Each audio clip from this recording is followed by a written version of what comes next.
Hoy conversamos con Raúl Molina, especialista en temas de descentralización, y hablaremos específicamente de las elecciones regionales y el proceso que se ha vivido en nuestro país de descentralización. Señor Molina, ¿cómo está? Bienvenido, muy buenos días.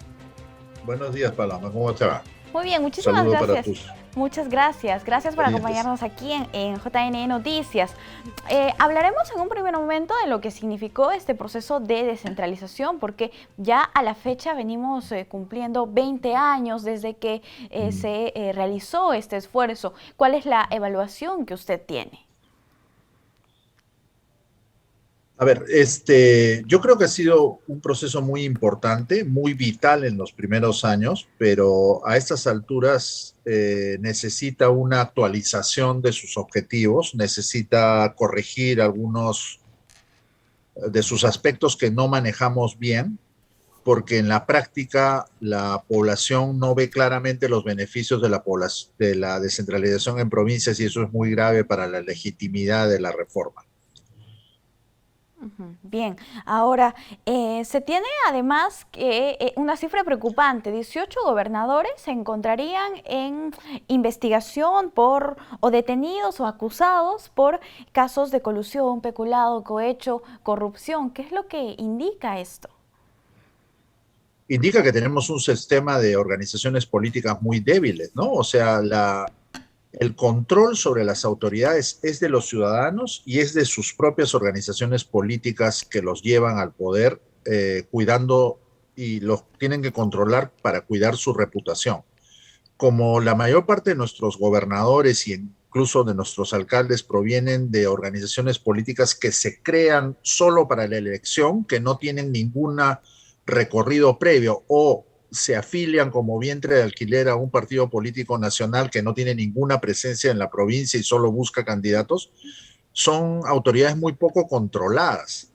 Y en un estado burocrático con sistemas administrativos muy engorrosos, hace que se produzcan muchas oportunidades para corrupción. Pero tengo que decir una cosa de mi experiencia, que en muchos casos esos gobernadores acusados tiene que ver con un criterio que hay en nuestra administración, que la autoridad superior es responsable de todo lo que pasa debajo de ellos. Y muchas veces, como le ha pasado también a algunos ministros del gobierno nacional, cuando hay un acto de corrupción en el aparato, la ley lo hace responsable a la autoridad sin que se haya enterado de lo que sucedió. Entonces son responsables indirectos, se les denuncia, son separados, porque así es la norma, pero no necesariamente han tenido una responsabilidad directa en el acto de corrupción.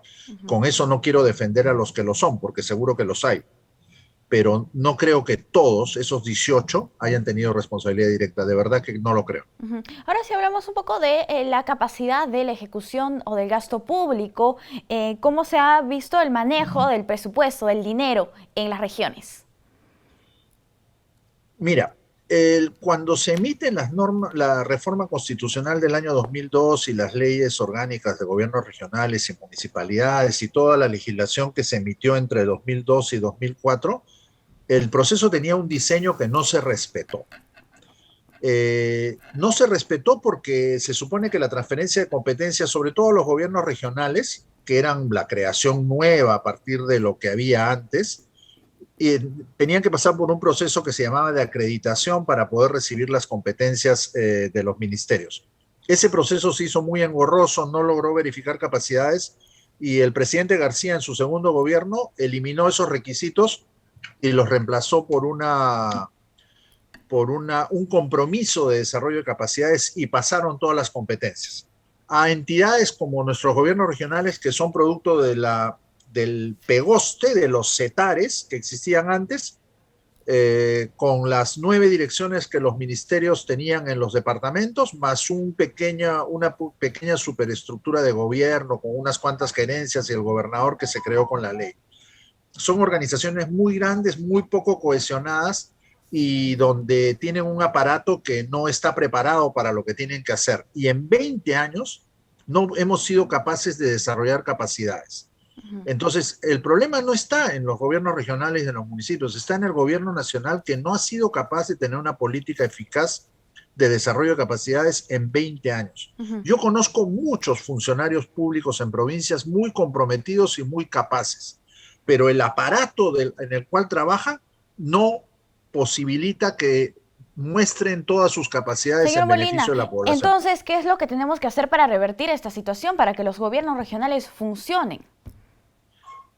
La primera cosa es aclarar el rol de los gobiernos regionales en la estructura estatal.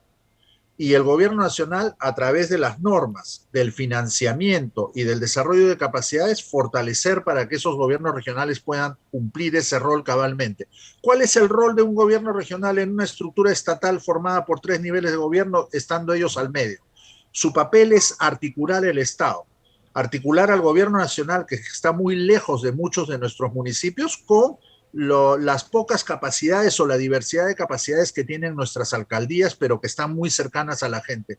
El gobierno nacional debería ser una plataforma para acercar las políticas públicas a la gente y nunca los hemos preparado y el gobierno central no ha trabajado para que así sea. Ujú. Son unas enormes organizaciones con muchos trabajadores, pero cuyo rol no está claro y el gobierno nacional todo el tiempo anda compitiendo con ellos y los gobernadores tienen que pasarse muchos días del mes en Lima buscando recursos para las iniciativas que plantean. Ujú. Así no va a funcionar nunca. Entonces, aclaremos cuál es el esquema de organización que queremos y hagamos lo necesario para construirlo. Señor Molina, ¿y qué es lo que ha funcionado bien? ¿Cuáles son sus fortalezas? De los gobiernos Así regionales, es. la posibilidad de tener una autoridad elegida a Ujú. nivel de nuestros departamentos, que claro, nuestros departamentos tienen una serie de limitaciones, son muy desiguales, que le rinda cuentas a la población y que articule todo el aparato público que existe en los departamentos. Ujú. Pero para articularlos tenemos que empoderarlos. Y los gobernadores y los gobiernos regionales tienen que tener claras sus competencias. Mi posición es que eso no está claro en la legislación. Ujú. El límite entre las competencias de los ministerios y de los gobiernos regionales es muy confuso. Y en esa confusión ganan los ministerios porque los ministerios tienen más poder y más recursos que los gobiernos regionales. Ujú. Entonces, lo primero que tenemos que aceptar es preguntarnos si queremos gobiernos regionales. Porque si no queremos gobiernos regionales con autoridades elegidas, mejor regresemos a los cetares de los años 90, que eran un funcionario designado por el presidente de la República que administraba el Estado en los departamentos. Yo no creo que la población acepte eso. Entonces, lo que tenemos que hacer es, si vamos a mantener gobiernos elegidos, démosle mandatos claros de los cuales puedan rendir cuentas a su población. Y Ujú. eso no se ha hecho. Sí. Señor Molina, en noviembre del año 2002 se han celebrado por primera vez estas elecciones regionales. ¿Cómo han sido? ¿En qué contexto se han celebrado? Como te decía al comienzo de la entrevista, ¿no? En el año 2002 salíamos de 10 años de un gobierno autoritario, había una efervescencia por el retorno o la recuperación completa de la democracia, como se decía en esos años, y el primer congreso que entró en el 2001 estaba formado por muchos exalcaldes, entonces había una se interpretaba que un elemento importante del retorno a la democracia era la descentralización. ¿Por qué? Porque se pensaba que eligiendo autoridades en departamentos y municipios estábamos fortaleciendo la posibilidad de que los ciudadanos estuvieran representados por autoridades más cercanas. Entonces, en esos años había mucha ilusión, porque además tú sabes que la descentralización es una larguísima aspiración de nuestros compatriotas de los departamentos y las provincias. Pero con el tiempo, la rigidez del Estado, la poca voluntad nacional de hacer una descentralización verdadera, las debilidades de nuestra administración pública han hecho que la promesa inicial no se cumpla y nuestra población esté medio desilusionada de lo que ha logrado con la descentralización. Entonces, el entusiasmo de los primeros años no es el mismo que el que tenemos ahora. Sin embargo, yo estoy convencido que un país tan diverso como el Perú y a la vez tan desigual necesita de autoridades más cercanas a la gente para que adecúen las políticas públicas a esa diversidad y asegurar que esas políticas públicas lleguen a la gente más vulnerable. Ujú. Eso, en la teoría y en los países con democracias más maduras, necesita de la descentralización, pero necesitamos una descentralización verdadera, con un Estado articulado y con un gobierno nacional que crea en la necesidad de gobiernos descentralizados. Y por lo tanto, si cree en su necesidad, los fortalezca realmente.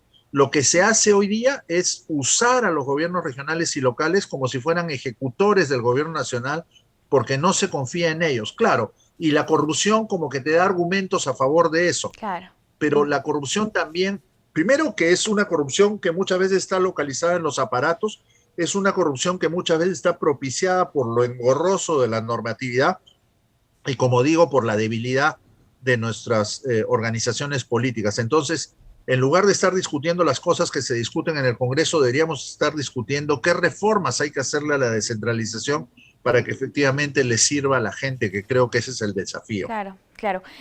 Señor, estamos próximos a celebrar las elecciones en octubre, elecciones regionales. Vamos a elegir a nuestros gobernadores y también a los consejeros regionales. Usted indica muy bien que se le tiene que dar un mandato claro a estos gobiernos regionales. Esa sería responsabilidad del Ejecutivo, de repente del Legislativo, de hacer su trabajo. Sin embargo, nosotros como ciudadanos vamos a cumplir un rol importante. Tenemos que elegir a las mejores autoridades. En ese sentido, usted, ¿cuál es el mensaje que le daría a los electores? ¿Qué es lo que debemos buscar nosotros como ciudadanos? ¿Cuál es el perfil que deben tener nuestras autoridades regionales?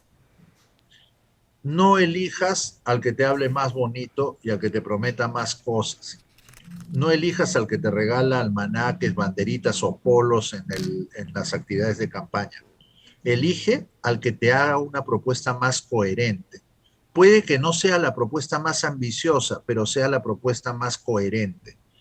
¿Y qué cosa es una propuesta coherente? Una propuesta que no te prometa cosas imposibles, te prometa cosas que respondan a los verdaderos problemas o a las principales prioridades de tu municipio o de tu departamento.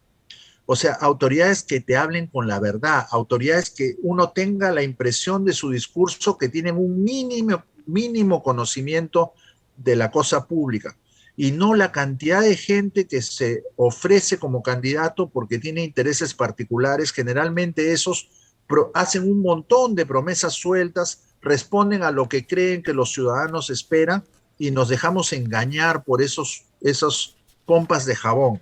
No siempre el mejor candidato es el que promete más. El mejor candidato es el que pareciera tener un conocimiento más real de la problemática del territorio para el cual está candidateando, que pareciera que, aunque sea mínimamente, conoce algo de gestión pública y que te hace propuestas coherentes que responden a las prioridades principales. No es el candidato que habla más bonito, no es el que tiene el podio más grande o el que pone más música más fuerte en los mítines.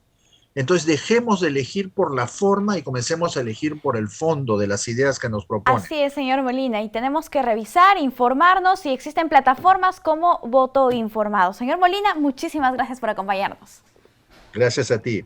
Hasta una próxima oportunidad. Gracias. Hemos conversado con Raúl Molina. Él es especialista en temas de descentralización. Vamos a hacer una pausa. Volvemos.